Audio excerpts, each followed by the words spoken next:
Cursed by the old gods in Bethany, we are four immortals hiding among the stars, trying to break our curse and completing the 1,001 pieces of pop culture we are captured by impossibly powerful beings. This is a review show. It's episode 110. Yeah, it is. Woohoo! It's a nice round number. So, as dutiful listeners will remember, last week we were trapped in the trunk of a car. Yep. Mm-hmm. And then it opened. Yeah. And now we're just been tied up. Yeah, but I mean, like, it's not too tight. Like, it's not, like, painful. I mean, I can't get out. It's like, yeah. It's one of the more comfortable tied up situations I've been in. Yeah. I just feel like, we're tied up by a wire, kind of like Old West style. Like we're all like, put in one loop, sit on the pavement, and I can't notice the wires tied to this large clock tower that is like, I don't know, an hour and change away from when the clock tower struck in Back to the Future. Yeah, I feel it's been a lot of Back to the Future shit. Seems bad. I don't know. I should really watch Back to the Future. Holy you shit! Should. Oh my god. Okay. Back to the Future is everything. How have you followed this podcast for the past, 110 episodes? I just smile and nod. Have you never turned on, the TV? Like, TNT, I don't have think, cable. plays it. Pedro's legitimately twitching. Speaking of, your name is Pedro. I am Pedro. I'm Austin. I'm Sarah. And I'm Lee. Wait, we went out of order. That's weird. It was we weird. just did a shift. I guess. I don't like it. Let's never do it again. You like that less than being tied up for a week. I like It's routine. not that bad. I like routine. Well, we review a different thing every week. Shut up. Okay. That's part of the routine. I guess that's true. The routine is this. Every week we review one of the 1,001 pieces of pop culture. 1,001 movies you must see before you die. Albums, food, songs, and TV shows. Last week we randomly assigned the number 951. So we're doing those entries in all those books, which we just kind of all watched on our phone while being tied up for a while. Yeah, it was kind of fun. It was it was cozy. I used my laptop. What? I brought it with me. Why didn't you pass it around? No one asked. God, this is whatever. It's all a mess. So yeah, this is the stuff we're going to review this week. The movie is Aileen Wuornos, The Life and Death of a Serial Killer. The album is De-loused in the Comatorium by the Mars Volta. The food is Montelimar nougat. Nougat. Nougat? Nougat. Whatever. Nougat. Yeah. Nougat. The song is Dry Your Eyes by The Streets. And the TV show is The Wrong Man's. But It really looks like a typo every time I see it. I know. It's like their major joke. Yeah. Anyhow, but before we get to all that, this is an episode of 10. This is 110. Yeah. Which means one of us do a bonus review, even as we're being tied up on a planet that seems to keep having a very strong Back to the Future motif. And I thought we should, we're doing one documentary. We should do a different documentary. So we're doing Grey Gardens. The best documentary of all time.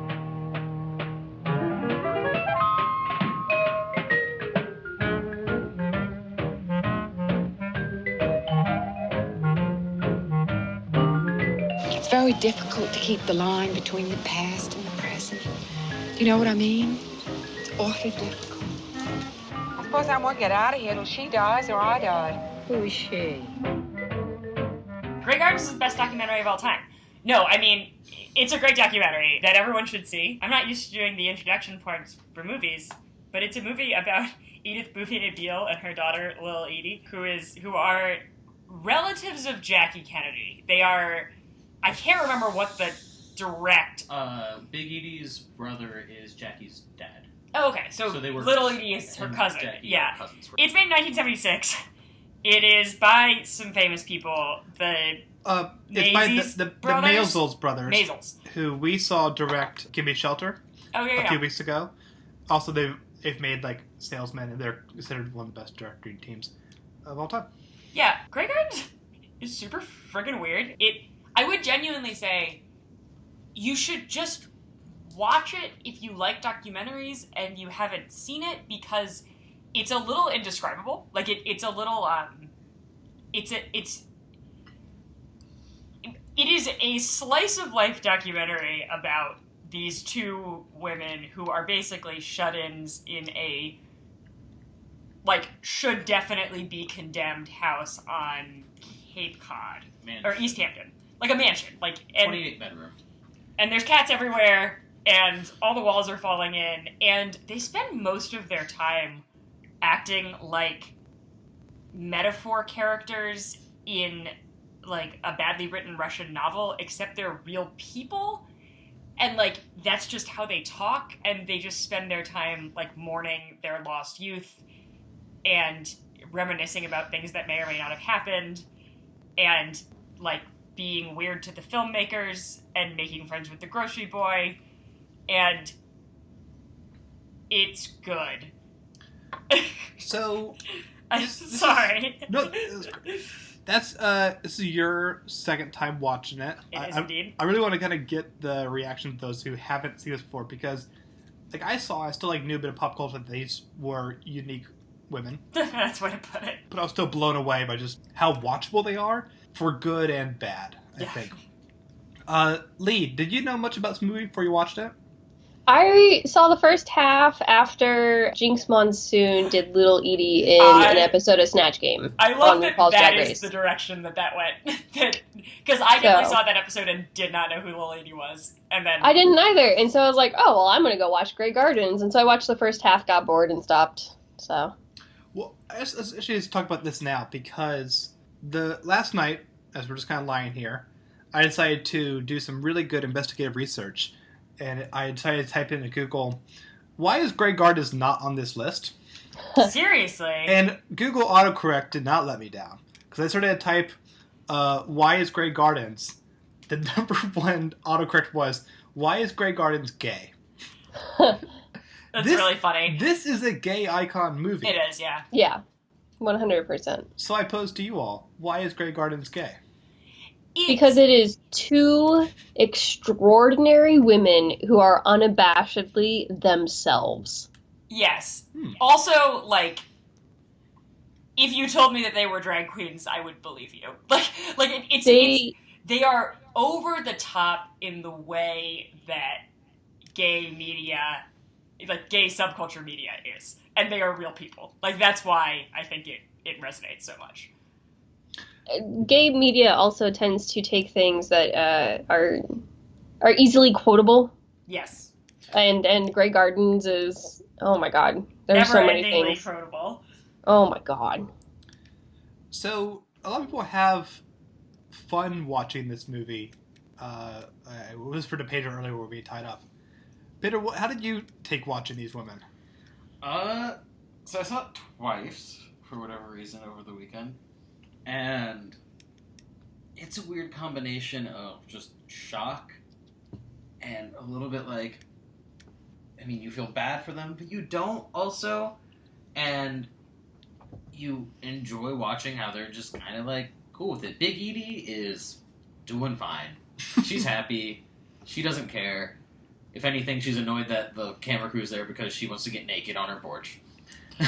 It was very clear even before she said that she is typically naked during the scene. She's wrapped in a couple of sweaters here and there. Like, it was barely anything on her. Mm-hmm. And, Nope, she's perfectly happy. And then Little Edie is a combination of fine and not fine. Mostly and not fine. Yeah, a lot of not fine. But then, like, for a few moments she comes back and then they reconcile and then they're not fine again. But I don't know. You can see how she's excited to have a camera crew around. She keeps like kind of flirting with the filmmakers, but not really. I don't know. Just seeing her, just little bits, like trying to live the life that they grew up in as socialites and, you know, elites that were well connected to all the families, that sort of thing. Well, that's why it's such a, like, 'cause I do find it like a bit of a sad film a lot because of Little Edie, because like, oh, I find it super tragic. Yeah. Because like it is just this very like, you're watching the effect of isolation. Like there is like, she just keeps going like, all I want is a room. Like, you know, you have rooms, but like a lot of rooms. So many rooms. Or you know, a woman just needs a husband, or it's like, I just kind of wish I could like go out one night. Like, you can, you're fully able to, but you've created such a strong sense of comfort about this very gross mansion. They're this is just she can't leave now. Well, and I think it's so striking to me when I think of the second time through. There's just a couple of times when they reference Jackie, and they are people who are acting as if the world has left them behind in this sort of socialite world, when they are related to somebody who was like a major style icon for her entire life, and was absolutely part of the American aristocracy, and rejoined the American aristocracy after her husband died. I mean, and stayed in the limelight, and there's some sort of feeling that they missed it, but they deserved it, and now, since the world can't give that to them, there's something wrong with the world. It can't be. They seem to have little to no self-critique. They critique each other. Yes.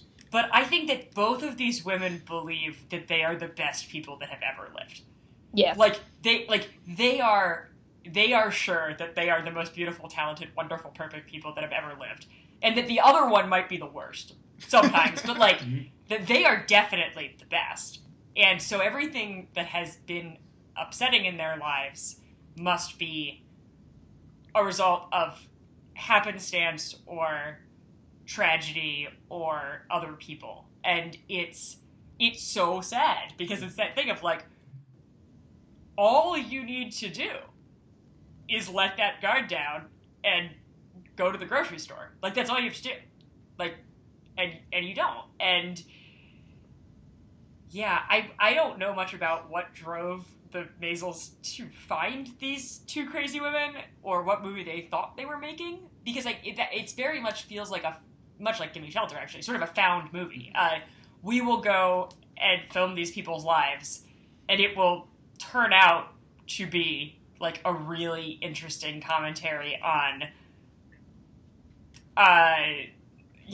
personal sadness and memory, and that's kind of their thing. There are interviews to the camera, but more just because Lil Edie just keeps talking to the camera. Yeah. It's no longer as much of a Q&A. Their I style have is to think to that fly at on some the wall. point the Maisels did say, it's better if you don't look at the camera, Lil Edie. And Lil Edie was like, no, I'm going to look at the camera. There's a camera. I don't know. I saw 2/3. I'm still about a half hour out from the end of the HBO film about the documentary and also about their lives, which is really interesting. It made it seem like the Maisels met them because they were on scene when Jackie O had their house redone to be brought up to living conditions, and I think that's how they were introduced. But I understand their feeling that they were sort of left behind, because I couldn't grasp, and still can't really grasp how this could happen. Jackie and her husband could easily put them up, afford to maintain and take care of this place. What? Just because they're blood relatives doesn't mean that you have to care for them. I know. They could have gotten jobs. They could have taken care of themselves. But they don't have to. But at the same time, everything about the American aristocracy in general suggests that at some point had probably been offered to them. And was refused, right? Did they not have Bouvier money? Did it all just dry up? It was kind of alluded to that their funds disappeared or whatever, but that was whatever funds the husband decided to leave them after divorcing and marrying someone else, or maybe upon death. I'm not 100% sure. Well, that house in its prime is major real estate. Oh yeah. Right. Well, it was sold last year for $15.5 million. Oh my god. Big Edie didn't want to leave. She didn't want to sell. Yeah. They even told her you can sell and go to a place and be fine, comfortable. Yeah. But she didn't want to. She wanted to stay there. That was her home. But I couldn't quite understand how all that money just dried up and somehow they were left. Well, their siblings could just let her and her mom I feel like it's the same way that all of the English gentry, the landed gentry, loses their money. They no longer have any sort of income, right? Whether that be a husband who's working or has investments or just it comes from a rich family, or if they're working or not. So they have no income, and they have outgoing expenses. I mean, they even though they never leave their house, they bring in groceries every day. They feed God knows how many cats. And raccoons. They fed the raccoon. Yep. Yes, they did. Because they're good people. They live on duck pate and ice cream. Right, but like duck pate and ice cream are expensive, right? Like, I mean, there's not like most likely. I assume I would be interested to know, but I imagine there was probably some sort of maintenance or alimony. Well, they had check. They had a $300 a month fund from the husband. Yeah, like they left it in trust or something. And then like the siblings sort of ran it, and then that dried up. And then from what I read, they would sell their silver one piece at a time to fund their life. And it is like, that's why, I mean, this movie is so rich in metaphor and so rich, like I mean it, like it's a Russian novel somehow where none of the characters know their characters. Like I can't, like, I want to analyze it like a piece of fiction, commenting on, like, the American class system, and also aging, and also, the role of women. Like, I want to analyze it like literature, and it's not. It's two actual people who are definitely presenting at least the version of themselves that they believe that they are. Like, I don't know that I would say that Edie is exactly, like, there's clearly a lot of sadness below the surface that she's not showing anybody, but, like, it's very authentically her at the same time. Well, it's funny because she tries to very clearly, like, on the first days of filming, to present, like I'm a hostess. And then that goes away almost immediately. Like, and that's kind of how documentarians, well, and her mom also calls her on it, like, pretty quickly, and it's like, this is dumb. Yeah. I want to be naked. Yeah. And I know we should wrap up a little bit, but there's one scene that just really shook me this viewing, which is when Big Edie sang that song. Like, it's when Big Edie's is the most animated in the whole movie. She's sitting in bed and, like, near the end. Yeah. One for you and two for me. Like, that, like, you just see, like, her eyes get big, and, like, and Little Edie has, like, a comfortable, like, yes, we sing the song a lot kind of thing, but, like, this is still, like, Big Edie is, like, yeah, I love this song still. Yeah. And, she keeps saying, like, I need to work on my voice, I can bring it back, and Little Edie's like, no way. She's actually not a bad singer. The whole time she was in tune. She hit her points. You could tell that she has the skill. Well, and they both spend their entire talking to each other. They both spend most of their conversations explaining to each other why each other's dreams are rubbish, right? Mm-hmm. Like, they both have these big dreams, and yet most of what they talk about is why the other person's dreams are crazy. Although I do love how Big Edie's like, oh no, you can have your cake and eat it too. I had it, I masticated it, I chewed it. I love it. She's just like she's just so okay with everything in life and who she is, which is kind of cool. So I didn't have time to rewatch the documentary Now parody of this movie. So good. For the 90% of the world doesn't know this, Documentary Now is a TV show. It's currently on the air. I think only Austin I watched this show. It's made by Bill Hader and Fran Armisen from SNL, who they just a couple episodes a season do pitch perfect parodies of documentaries. They did a Great Gardens one. They did a Jiro Dreams of Sushi. They did Nanook of the North. Which one. Is very good. The War Room. Salesman. Like, they're getting the greatest documentaries of all time for an audience of 5 people. It's so good, though, guys. It's on Netflix. You should watch it. But the Great Gardens one, I just kind of remembered that, I mean, they get some things perfectly well. Bill Hader is the perfect Little Edie. But I remember watching the documentary Now and realized that the Big Edie in the parody has less things on her bed. Than the real Big Edie. It's a movie, I like the documentary Now, but I actually think it's one of their less successful ones because this movie is almost impossible to parody. Like, it is so extreme in itself that, like, what do you even do with it? I don't know. Yeah. It's great. It's like, it is so disgusting and so weird and so raw. It's like John Waters directed a mockumentary. Yes. It has a John Waters feel to it. Yeah, like if instead of Pink Flamingos being what it was and made it slightly more a mockumentary, I feel like you would have gotten Grey Gardens. That's bizarre, and I love that idea. I think it's time for hinges. Yeah. Sarah. 4.8. 4.7. 4.4. I'll give it a 4. All right, that is Grey Garden, directed by the Maisels and a few other people, I believe. It's available on Filmstruck and lots of other places. If you haven't seen Grey Gardens, See it. It's we weird. weirdly spoiled nothing about this It's movie. hard to spoil, yeah. It's You can't. There's nothing to spoil. as opposed to our next documentary, which is spoiled in the title. This is Aileen Wuornos, The Life and Death of a Serial Killer. I never provoked those guys. It was very nice, very ladylike. I didn't even swear in front of my clients. I had no intentions of killing anyone. I'm not that type of person. I want to tell you something about her birth. I thought that she got some kind of brain damage. I defended myself, which everybody has the right to do. If I could do it all over again, I would have became an outstanding citizen of America. I sentence you to death for the murder of David Spears. I'll be up in heaven while y'all rotting in hell. And your wife and kids get raped.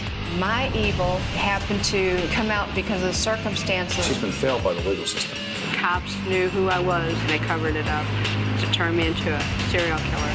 They want to turn them into high-profile cases for books and movies. We're executing a person who's mad. I believe in the death penalty and I have a duty to implement the law. Aileen Wuornos, The Life and Death of a Serial Killer, is the sequel to Aileen Wuornos, The Selling of a Serial Killer, both made by director Nick Bloomfield.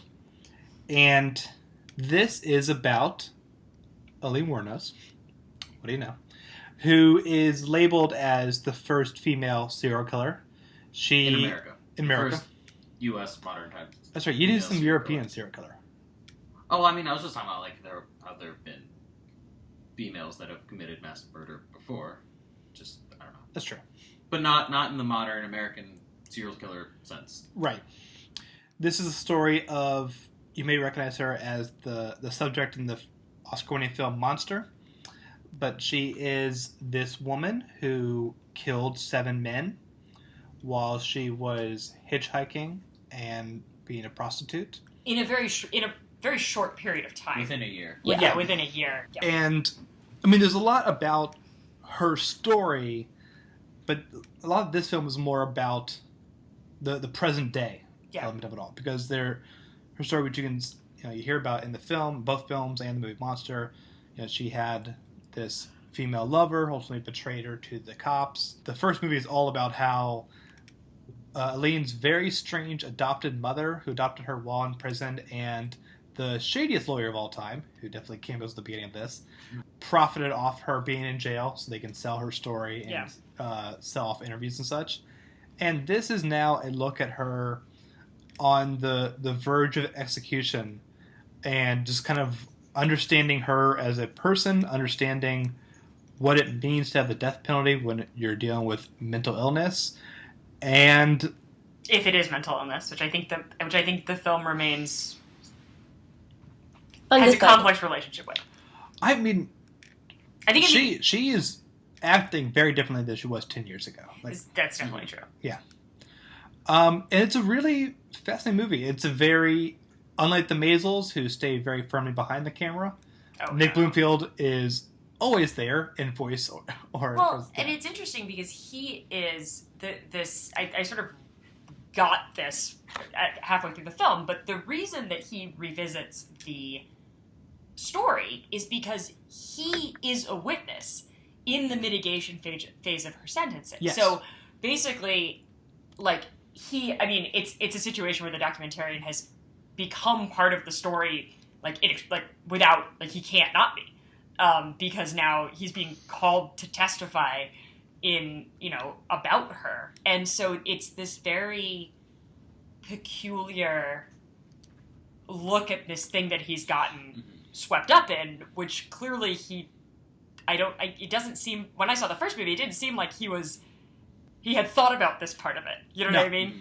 He wanted to tell a story about how someone was profiting off her life rights, and he did. And now it's like, oh, right, that means that, like, she's an actual, like, flesh and blood person. I have now made this documentary about her, which means that I'm a witness. Like, I'm part of this. And even more of also, she requests him by name. Yes. For various things. Because he's also a bit of a spiritual witness in that he's one of the few people left alive who cares if she dies, basically.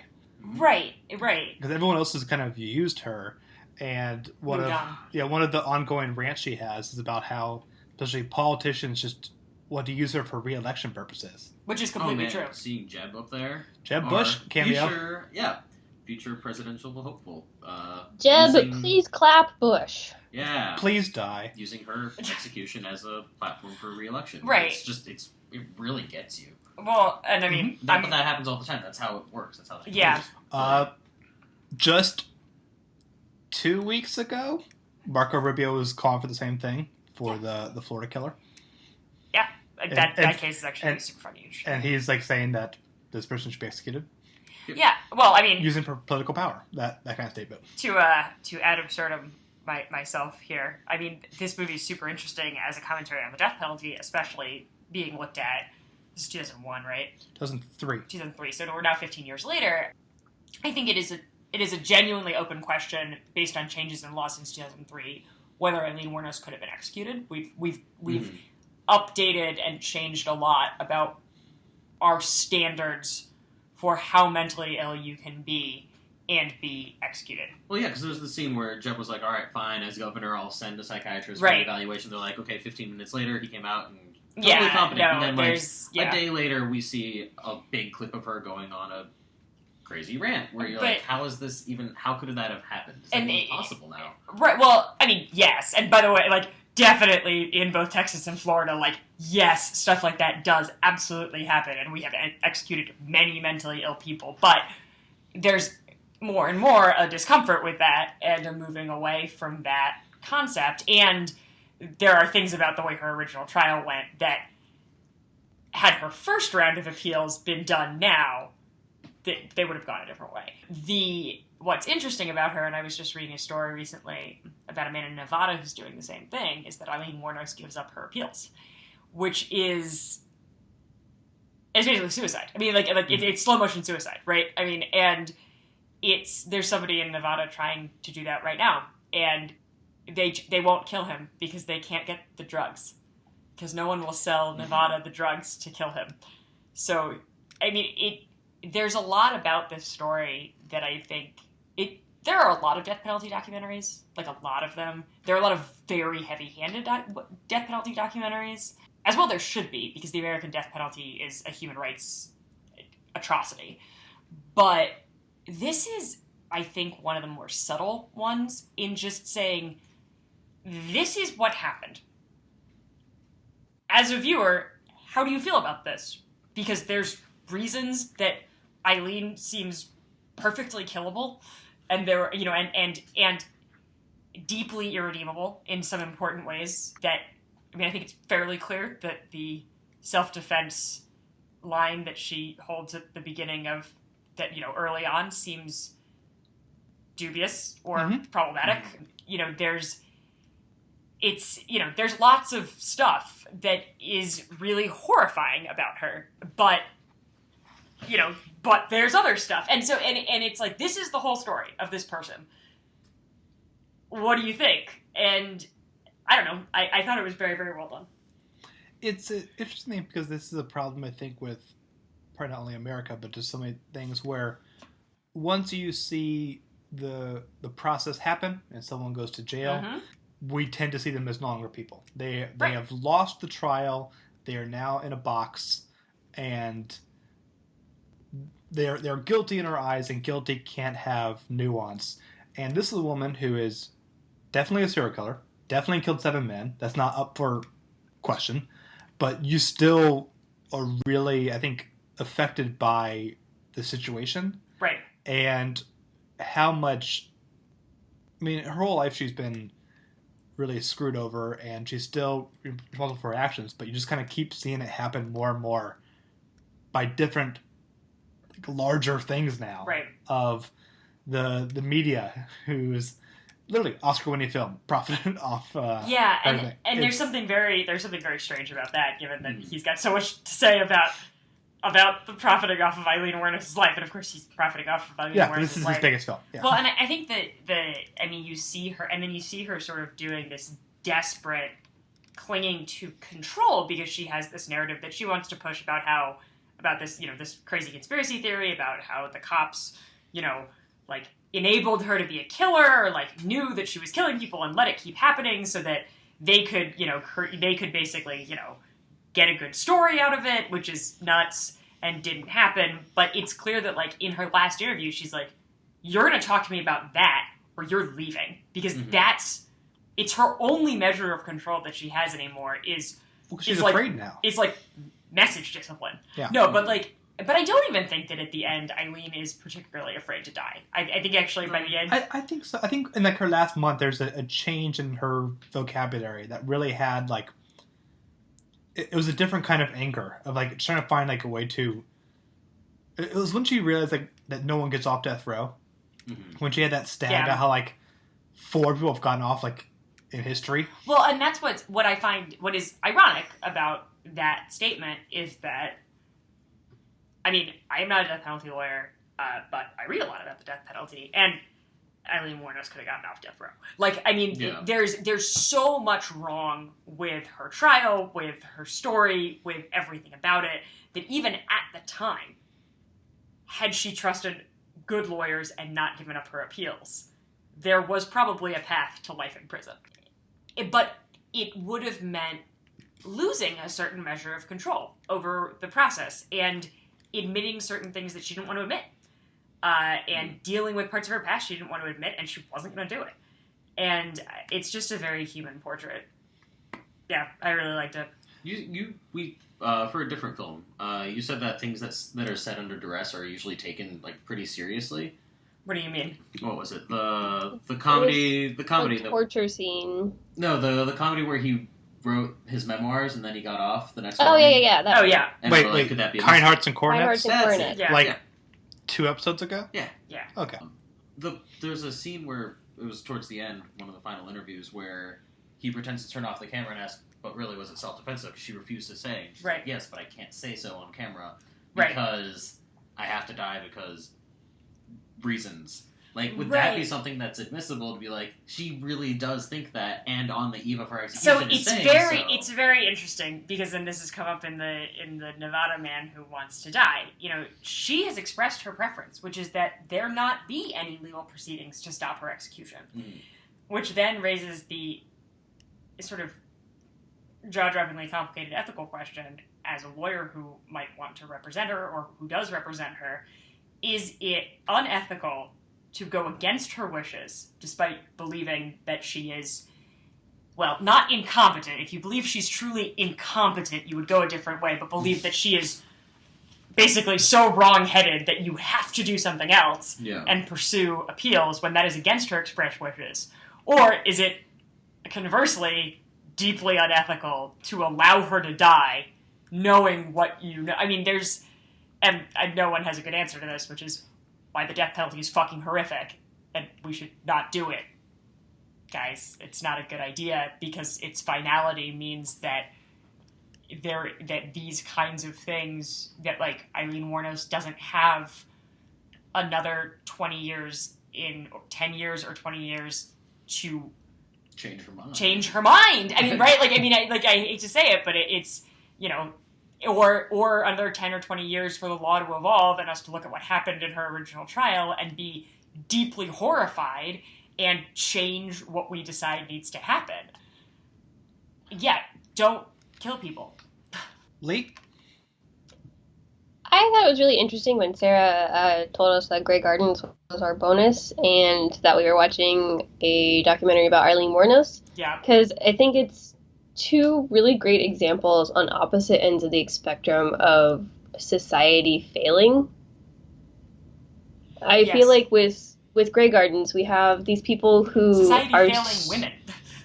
They are so spoiled and so prideful that they refuse to go below their class. Right. Even though it would, mean a much happier and healthier life for themselves. And then we have Aileen Wuornos, who was physically, emotionally, and probably sexually abused as a child and was living in the woods in the winter in Michigan, and people knew about this and nobody did anything. Yeah.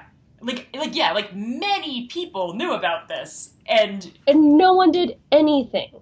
And I mean, I just thought the parade of the remorseful childhood neighbors of saying, like, yeah, I knew this, and, like, I made fun of her, and I was terrible, and, like, that was deeply wrong, and now I'm here to try and avoid this woman being killed. I mean, like that is, I mean, that's really powerful and crazy. I rewatched both films, so I'm pretty much seeing this was in. The interview with one of the guys who had sex with Elaine. That's in this one. It was in this one. Yeah. Yeah. At the end, the documentarian kind of asked him, "So why do you think she didn't kill you?" Like he clearly never even thought about that. Yeah, which is like, kind of an awkward question. Like it's just a very strange way that everyone has kind of treated her, and obviously I'm still not justifying her actions. Don't kill people, but it's something just very. I really pitied her by the end, especially looking at like, because the beginning of this film shows you footage from the first movie, and you see that she is talking a lot differently than she is 10 years later. Oh. And she is mentally gone. Death row is not known for being good for your mental health. I mean, it's solitary confinement for the most part, and we have data now that changes you neurologically. Like it's just incredibly bad for you. See episode 50 for Rectify. Yep. 60. 50? I thought you gave up your 50th position so that we could finish Rectify. Yeah. Okay, no, 60. Whatever. Just Google it. I don't know. Rectify's good. Go to theartimmortal.com where you can find where the episode that we reviewed, Rectify. Yeah. Do that. I want to kind of wrap this up a little bit, but I want to talk about just the directorial style of this movie. Do you guys like how he's essentially the second lead of this movie? Did that work for you? I liked it. I loved it. Yeah, I did. I think there was no other way to make this movie. Like, yeah. Unless you're gonna bring in a different documentarian to make a movie about you. Yeah. You know, like, I mean, I think it's a really nice job of balancing. Mm-hmm. He's a very distant second lead. His feelings are not the center of the movie, but he's very much a part of it. And I thought that was great. Well, I mean, he built himself into this story. He's an integral part of the case. And he is good about not pushing his views on you. He does make clear what his stance is, as you probably figure out because he's, British or something. So he's like, yeah, we figured this out a long time ago. He gives a very impassioned press conference, which is at the end of the movie just saying, like, you can't kill this person. Like, she is not in her right mind. This is a travesty. I have witnessed this. This is what happened. And, it's very, he can't not be a part of the story. Mm-hmm. And, I mean, it makes you, I mean, this kind of documentary I always feel weird talking about artistically, just because, I don't know, but it makes you feel like you're an indispensable part of the story, which is really great filmmaking. Well, you see him get used against her. Oh, yeah. In the appeal, where he's here, let me show you a clip from your own movie. Oh, yeah. He's like, well, I didn't know you were going to do this. First of all, use my movie. I would gladly bring the other tapes, but you didn't ask her, because why would they ask? That, I loved that part, because they show a clip, and they're like, oh, he's wearing a different shirt in the scene. Is this edited to kind of, trick us about what, actually was going on with this lawyer? And he goes, I mean, this was 10 years ago. He might take off his shirt. Do you want the outtakes? I'll give you all the scenes. And literally goes, no, I'm okay. And it just shows what a farce the whole thing is. Right, no, it totally is. Yeah. And the first movie is very good. It's also, he's a much younger filmmaker. So also hysterically low budget. You see him holding his own boom mic for most of that movie. He's do you have any small cameras hidden in your belt? No, just this rather large one that's on my shoulder. That was such a good line.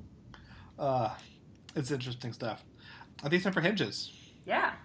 I'm going to give this 4 hinges. I'm going to give it 4.5. I will give it 4.4, just like Great Gardens. And I will give it a 4, just like Great Gardens. Woo! Cool. So Aileen Wuornos, The Life and Death of a Serial Killer, as well as Aileen Wuornos, The Son of a Serial Killer, are both on Netflix as of this recording. So check them out. Very interesting films. Also, Monster's really good, but is a totally different I take need on to this. rewatch Monster. Yeah. Is Monster related at all to the original documentaries film thing? Like, yes, the fact that the life rights for that movie are available is a direct result of the selling of the life rights of Aileen Wuornos. And why didn't that throw the case like they said it could? Because she had shit lawyers. Yeah. And gave up her appeals, right? So, like that's the thing. Like, I mean, so I know people who do death penalty work at the highest levels, and basically, you often have shit lawyers for a very, very long time until your case draws national attention, at which point you get very, very good lawyers who have come in specifically, who specialize in this exact kind of work. And it struck me when I figured out when she had given up her appeals that she just never got that far. Like, I know some of the people who would have come in at a higher appeal stage, for example, a U.S. Supreme Court appeal stage, and there would have been, I mean, like, there's so much wrong with this case, but that never happens, because she gives up her appeals pretty quick, on a death penalty scale, pretty quickly. Anyway, sorry. The shit lawyer has a very, like, delightful documentary catch in the second movie, because when he's waiting in, like, the audience to be, like, testify for the appeal, the director kind of comes up and shakes his hand, and they have like a knowing smile, even though like they both hate that guy's career has been destroyed because and he just says with a smile like, "I hate you. You're like you've ruined my life." But also, you watch the first film; they weren't gotcha questions. You know, he just kept committing crimes on camera a lot. Some people are bad at their jobs. If you're curious about this subject and want more documentaries about the filming of something gone wrong, and then sequel documentaries about the appeal process, the Paradise Lost trilogy on HBO is a masterpiece of the genre. Also, Making a Murderer is really good, and the follow-up's been cool. I will one day. You don't have to like it, but it is very, very good. There's many good stuff out there, including this album, perhaps. Let's find out from Lee with what album this is. This album is De-loused in the Comatorium by V. Mars Volta.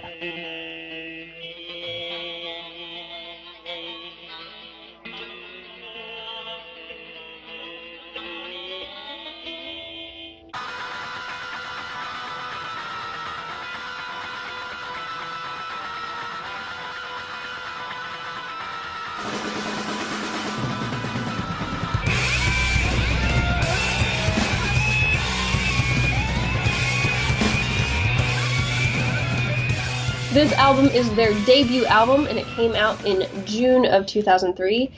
And oh my goodness, I love it so much. It came out in 2003? Yeah. But I thought this was just the 90s in a blender. No. All right. I'm very ignorant. It had like such a 90s... I don't know. Describe this album for everyone, including me, who heard it. So the Mars Volta is an American progressive rock band. If you aren't familiar with progressive rock, think like some of the trippier Led Zeppelin stuff and Rush. And that's like baby progressive rock for you. Floyd? What? Pink Floyd?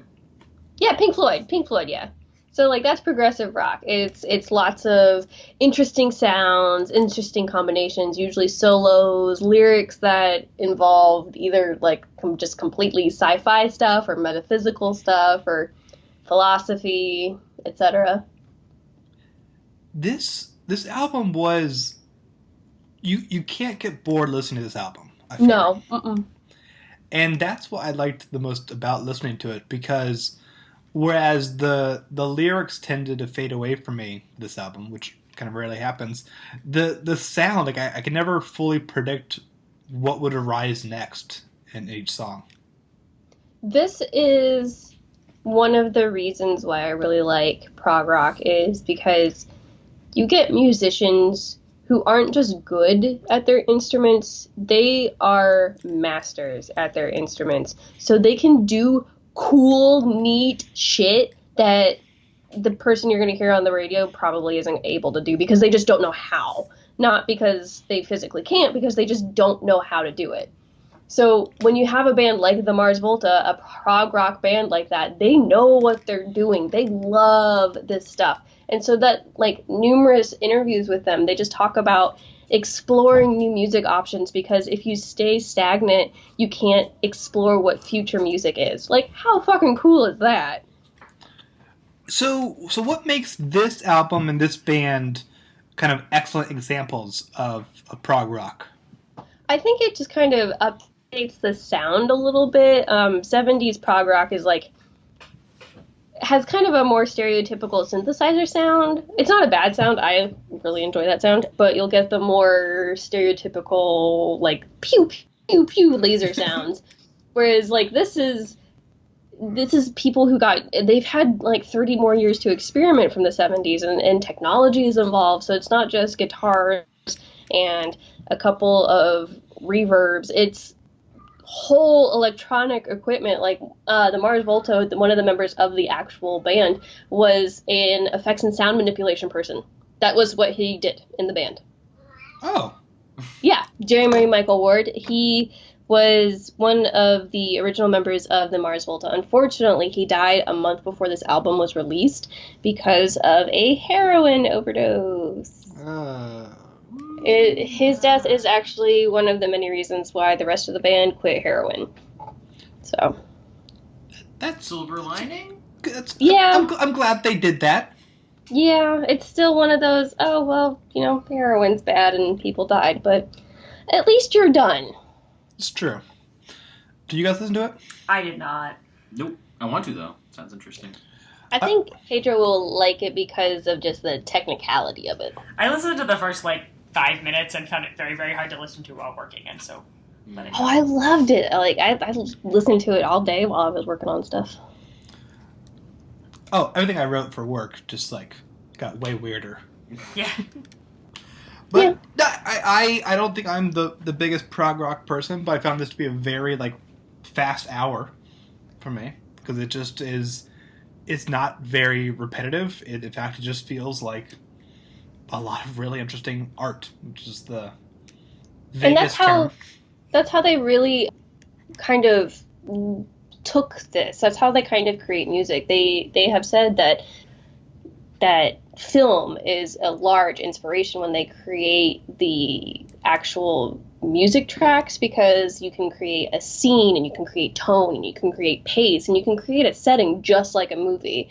So you can, reading their interviews was fascinating. I would love to sit down and talk to these guys. All right, I think it's time for hinges. What do you give it? I'm going to give it a 4.5. I'm definitely going to check out more of the Mars Volta because they are right up my alley. I'm going to give it a 3.6, but I'll probably listen to whatever you recommend to me. Now it's time for the food segment. Yeah. So the food today is Montelimar nougat, which is nougat, which is one of those protected, French things, appellation contrôlée. It's just it's like champagne or Bordeaux, but nougat. It's a special kind of nougat. I do not have that special kind of nougat, but I have French nougat, which looks exactly the friggin' same. Close enough. It's close enough. It's got nuts in it, and it's white, and nougat's a thing. And it's not a thing that Americans eat very often, so looks I'm like pistachio. It is almond and pistachio. Pistachio. Nice. Ah. That looks tough. It is definitely a particularly chewy nougat. It's not nougat like you'd find in a Three Musketeers bar. Well, to be fair, nougat like you'd find in a Three Musketeers bar suggests that what's in a Three Musketeers bar is nougat, which it is not. I am happy just never learning what's in Three Musketeers bar. That is just question mark candy. Alright, this is going to be terrible audio, right? Just to... It's delicious. No, nougat is actually a huge thing in France. Yeah. But it's not often eaten in America. I kind of like it. I mean, I don't think I would eat it. It's not... I didn't grow up with it, so it isn't, totally my kind of thing. But I like it. It's like an extremely chewy, it's the same, texture as Now and Later's. Really, really chewy candy. But it tastes like marshmallows, and it's got nuts in it. The marshmallow is what's selling me on this. Oh, God. I like the nuts a lot. The texture is weird. You have to be up for the long haul. Yeah. Yeah. Well, it's because it's like a firm taffy, but it's also got this like whipped texture to it. Yeah. Not as airy and fluffy as Three Musketeers, but nice and dense and chewy. And gives just enough sweetness where it makes the nuts very tasty as well. It's got honey in it. That's like the major flavoring. That's what's going for it. Yeah. It is rather delicious. You also like take turns taking a bite though, because then you can't speak for 5 seconds. Yeah. Mm-hmm. The level to which you should not eat this if you have braces is extreme. This will just take the braces off your teeth. Just fly out of your mouth. You don't need an orthodontist to get your braces off. Just eat this. It's a lot cheaper. Yeah. That was actually a joke in One Day at a Time. Look at that. That's right. I don't watch that show, but that show's great. Clearly, I'm very funny. So good. All right, what do we hinge this thing? Well, let's never finish chewing. Oh God. Someone has to talk at the podcast. Can we talk about One Day at a Time? It's a wonderful show. Everybody should watch you have it. 10 seconds. Wait, no, I can do it. 3.8. I would give this like 4.7. I love nougat. It's really good. I'm gonna have more. 3. Because, we're still recording I'm kind of like grossed out by this. Really? Like, everything tastes good, but once you're into the second minute of this bite, you go, oh God, I've made choices. All right. And your choice is to do a podcast for 110 episodes where you just lose your mind. All right. Now it's time for the song segment. I just bought De-loused in the Comatorium. On the way that I'll like it, so we'll see. Tune in next week for Pedro's review of this week's album. Yeah.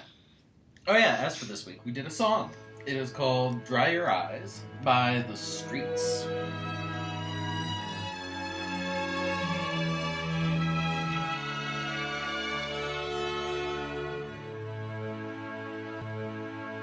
In one single moment, your whole life can turn round. I stand there for a minute, staring straight into the ground. Looking to the left slightly, then looking back down. World feels like it's caved in, proper sorry frown. Please let me show you how we could only just be for us. I can change and I can grow, or we could adjust. The wicked thing about us is we always have trust. We can even have an open relationship if you must. I look at her, she stares almost straight back at me, but her eyes glaze over like she's looking straight through me.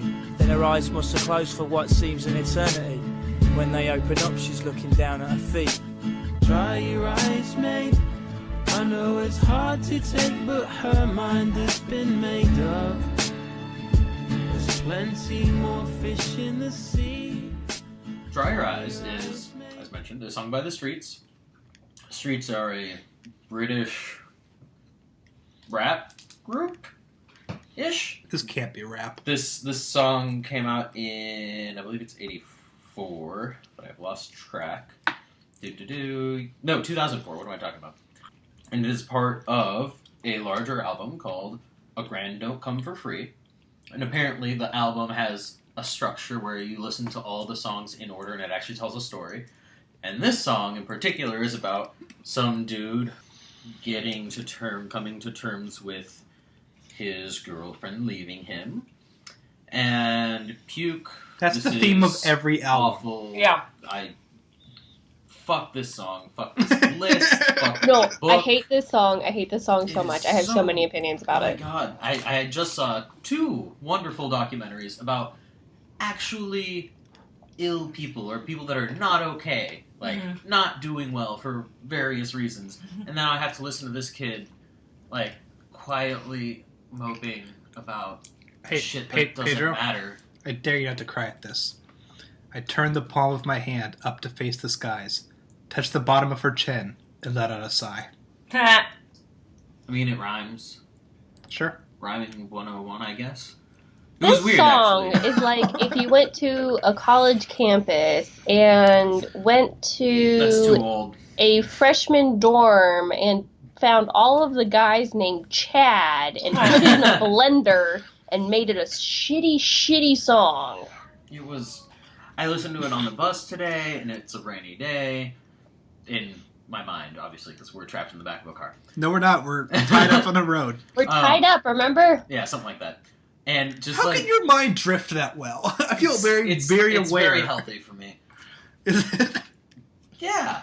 But sitting there, I was like, wow, this is the perfect setting for me to be listening to this in a movie where I'm all sad. But I hate this so much. Like, it's not... I'm not a fan of the musical style, but it's okay. I mean, the orchestration was kind of good, whatever, but... Like, nothing hits on this. It's like the opposite of what you want in a I'm sad looking out of a raining window. I want something song. a lot more intense and, like, grabbing. Yeah. Like, this is very just like, let it go. And to the Cheer point where I don't up. even... Like, I don't even believe you when you say you're feeling that bad. Like, dude. Yeah, like, when one of the lyrics is literally, there are plenty of fish in the sea. Good like, God. are you fucking kidding me? It's ridiculous. And I think one of the only reasons it's on the list is because 6 days after coming out, it hit #1 in the UK charts. You can't see it, but I'm doing a jack-off miming motion. I actually heard it, I feel. Yeah. Yep. I will say this in the song's defense. I like the way the chorus sounds. You don't listen to the lyrics. Oh, yeah, it sounds It okay. sounds like, I go like, man, this song's bad. This song's bad. Oh, this is nice. Yeah, it's The pleasant. song's bad It's again. pleasant on the ear holes. Yeah, sometimes. it is. So, like, that, I enjoy the tune of the chorus. But this was just slow enough to where I had to listen to the lyrics. Which is good. I'm glad you're starting to do this. 100 episodes No, in. I should have not. This was not the good song to start that on. No, it was a shitty song to pick. Oh, God. I don't know. I'm ready to be done with this unless people have other things to say. The wicked thing about us is if we always have trust. We can even have an open relationship, if you must. Like, okay, but that's not how that works. No. Yeah. No, it's not. I fucking hate this guy. Right? Put my arms around her, trying to change what she's saying. Pull my head level with hers, so she might engage and look into her eyes just to make her listen again. No, she's trying to break up with you. She's trying to physically go away. Yeah. You are physically restraining her. Let her go, you serial stalker. Come on. Or to say in a kinder way, just dry your eyes, mate. Yeah, sure. Sarah, did you hear this? No, unfortunately I did not. Or maybe No, fortunately. yeah. It's a piece of garbage. Okay. Man, I it's feel only like people very rarely have strong reactions that are this negative. I feel like now I have to listen to It's it. only 2 minutes long. You gotta listen to It's worth Sure. angrily. Except for the chorus, but it's kind of like, all right.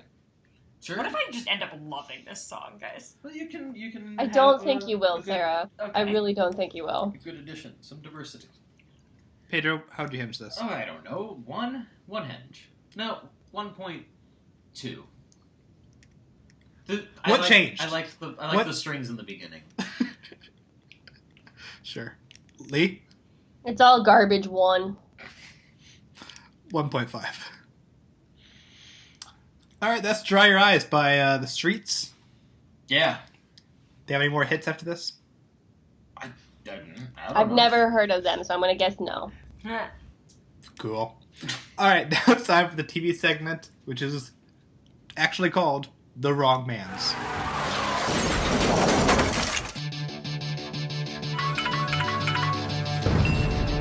Hello? If you are not here by 5 o'clock, we will kill your wife.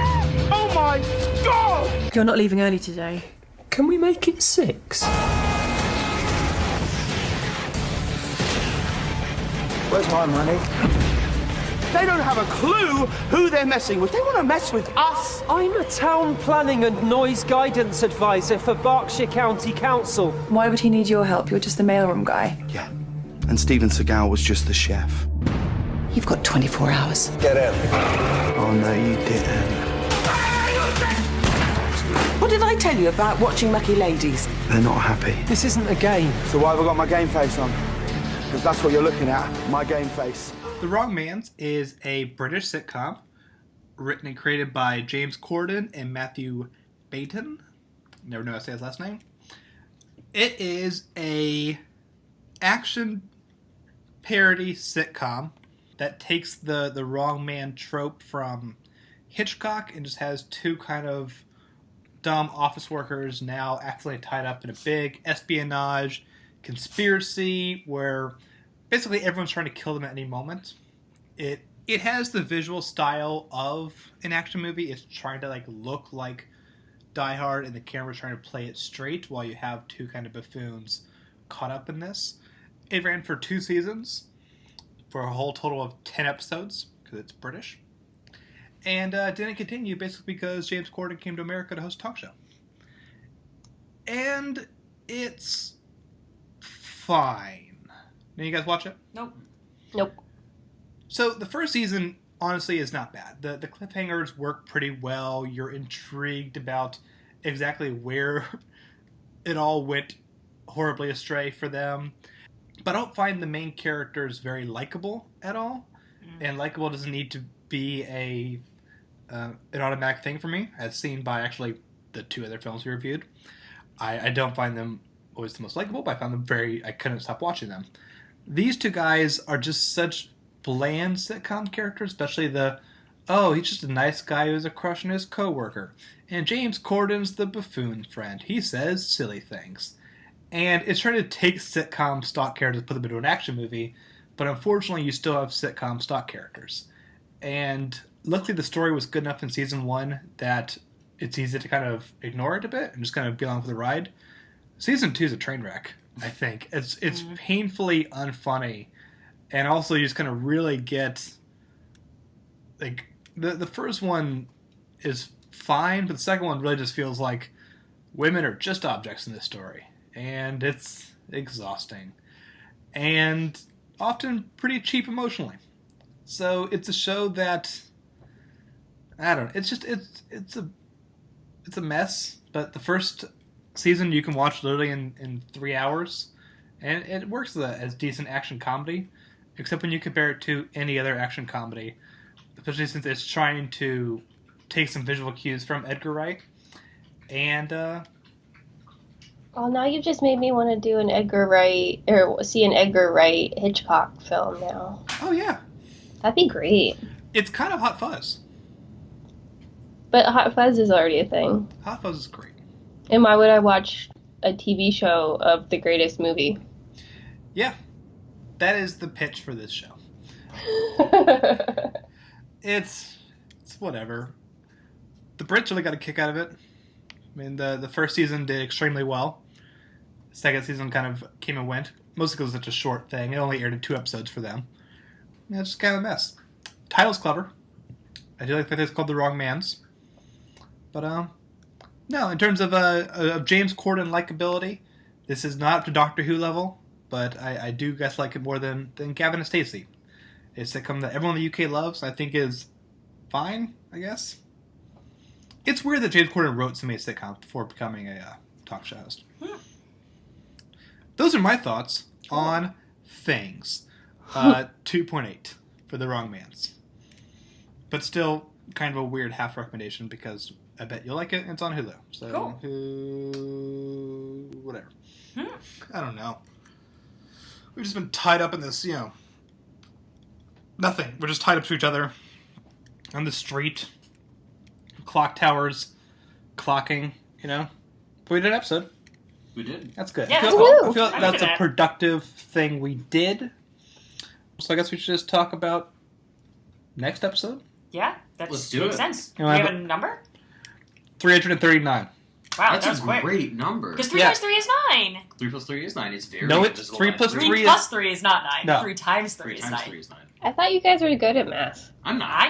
I feel I was good at math, and I recognized that 3 times 3. 3 threes is 9. Which is 3 times 3. Yeah. Not 3 plus 3. Mm-hmm. This number is very divisible by 9. The fuck are the things? And by 3. Oh, the food, this is a weird word that I think is a cheese, is Arzua Uloa. That sounded like a Harry Potter spell. I really did not think it was real. It's Loa, not Uloa. It's apparently some sort of Spanish cheese. Yeah. Alright. The song is Vincent by John McClane. Wait, no, Don McClane. Don McClane. Don McLean. McLean? McLean. McLean? I think so. I always said Don McLean. That's so weird. Oh, well. Don McLean? So is it known Don as McLean? Roy Rogers. Yeah, he did. He wrote American Pie. Oh. The song. Oh, okay. I think it's really not on the list, by the way. What? What? That cannot be true. I may have tried to do an American Pie thing episodes ago and realized... Wait, what? I think it's not on the list. Interesting. Damn it, I'm putting that's my next bonus review. Why did I not know that? I would have done it this time. However, Dry Your Eyes is on the list. God, I hate everything. Bullshit. This fucking list is bullshit. The movie, because this weekend is the Oscars, you all can watch another former Oscar winner, Ben-Hur. And yes, let's go away now. We've all been her. Okay. More shit reviewing. Yep. No. The album is Nighthawks at the Diner by Tom Waits. When you walk through the garden! So glad that's coming back. And the TV show is a way more acclaimed British sitcom, Blackadder. Hell yeah. Yeah, as in Blackadder. Watch Blackadder. Rowan Atkinson, Stephen Fry, Hugh Laurie. It's awesome. Cool. Till then, give us a review on iTunes. Help people find our show. And you can follow us on Twitter at The Immortals Pod. Lee runs that Twitter account very well. And is also a good way to get angry about politics. Yeah. You can email us at theimmortals@thearchmore.com. You can follow us on YouTube. All of our episodes go up there. Prefer to listen to that way. Let's Take 5 is in the middle of its Harrison Ford 5. Last week we did Raiders of the Lost Ark. This week we're doing his only Oscar nomination with Witness. And Ad Absurdum, awesome podcast. Still on Inception. Yes. Because we're real lawyers, and yeah, it takes time to make podcasts. It's true. It's a very silly medium. Yes. But it's made better thanks to music by Adam Lord. I assumed something was going to happen in this episode, but I guess... Guess not. I'm fine with just sitting here. I'm relatively comfy. I mean, my phone still has a charge, so... I don't really care if Darth Vader doesn't come back. We all got that was Darth Vader from Back to the Future, right? Yes. Okay. Okay. Okay, now insert clock chime noise, electricity sound. Now we shall, scream a little bit. Ah! Oh! Hey, it's Chicago. This isn't... No one's been cleaning up. Is that how the my movie... plant died. It's not how the movie What? worked. It's not. My plant died. Oh. Nobody watered it. I thought you said your cat, and I was like, but Buddy was with us the whole time. No, Buddy's fine. The plant was murdered. The plant was murdered. Oh, we got a letter here. Maybe this will letter? hopefully explain everything that just happened in the show. Only one letter? No one loves us. Dear Immortals, on the night you went back, you were all about to be struck by lightning, and I wanted you to know that I had no part of it. Over the years, my adventures have gotten a whole bunch of fans. You can call them fans, I just call them assholes. They've taken all the stuff I've done and they quoted it to the point of what does it even mean anymore? I used to use the word heavy all the time, and now I'm just embarrassed about it. Wiring you guys to a clock tower, locking you in a trunk, doing the whole Vader scene I did to my dad, what's the point of it all? I wish everyone would just appreciate me for what I am. I'm a living god. A lot of people that think that the Doc is the real genius, and don't get me wrong, the Doc's the Doc, but he built the DeLorean so he could go look at all the cool stuff. I took my place in the universe by reshaping reality. I go back in time and boom, everything's awesome for me in the present. I reshape every experience with my family just because my brothers and sisters are tacky at the dinner table. I invented rock and roll, and I'm in charge of the whole Calvin Klein empire and Clint Eastwood's career, maybe even Elijah Wood's. Hell, I even changed how my girlfriend looks, and that wasn't even on purpose. When Doc went back in time and made a flying train and named his kids some sort of dorky names, you know what happened to my reality? Nothing. You might think this is all within movies or whatever. You've seen the movies and you think Marty McFly's a great character, but I'm a lot more powerful than that. When the Cubs won the World Series, more people were talking about me on Facebook than whoever the pitcher of the Cubs was. Speaking of sports, remember when I wanted to make a few bucks and then somehow Biff became an idiotic, sexist, authoritarian Donald Trump stand-in? I'm just saying, nobody calls me chicken. Oh, you guys all got that Goldie Wilson is Obama, right? Right? Good. Anyway, everything in this world is because I want it to be that way. Or I'm not paying attention because I don't care. I saw you guys about to be killed by a couple of asshole fans of mine, and I didn't want that to come back to me. What if all my fans say I'm no good and I got no leadership? I just don't think I can take that kind of rejection. So I thought the best thing to do was to just zap a couple of D-list podcasters across the universe and just see what happens. I know you're on the run from Bethany, and I think that's great. Don't worry about that. I have a wax in your car outside. I know Chicago winters, and it'll look good for a day, but it's the car. You get it? I'm sure Bethany will be nice to you until I decide to change reality again because I wasn't paying attention. Till then, keep doing your weird show that I guess is about reviewing stuff. Your friend, Marty McFly. I like Marty. This podcast makes no goddamn sense. Sure it does. That's the power of love.